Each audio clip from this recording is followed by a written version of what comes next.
In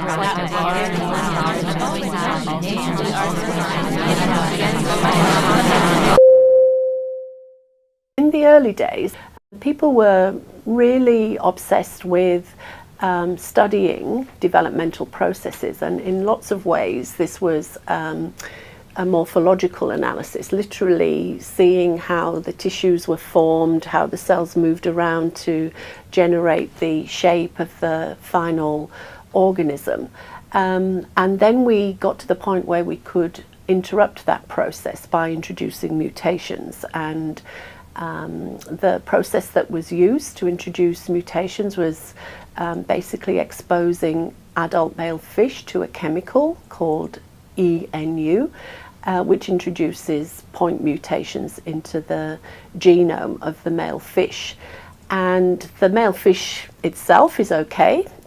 it doesn't do that animal any harm. But what has been silently going on is that mutations, as well as being introduced in all the tissues of the male's body, they're particularly being incorporated into the stem cells in the testes, which are going to give rise to the sperm. So when this animal mates with a female, it's going to pass on these point mutations to the next generation. And so what people did were they set up these sorts of mutational experiments, and then they looked at the offspring to see which processes had been interrupted. And so in that regard, once you've decided what you want to study, let's say you want to study heart development, and then you realize that the heart's not beating properly, maybe the blood's toggling backwards and forwards between the chambers because the valves haven't formed properly,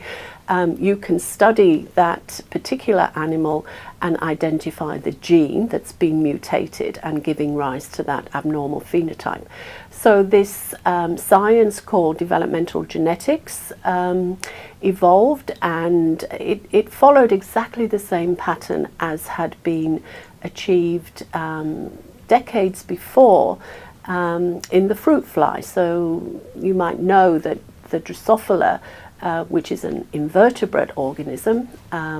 was a very, very, very important model organism for connecting genes with particular abnormal phenotypes.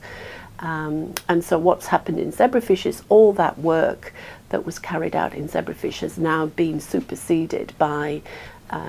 doing exactly the same thing again in the context of a vertebrate organism, which is much, much closer related to a human. Now, from our point of view, we're particularly interested in cancer, and the paradigm of our research is to compare developmental processes with cancer. All the processes that are active in cancer can be studied in development. So we've used the ENU mutagenesis protocols to introduce mutations into genes that control the rapid proliferation of cells during development.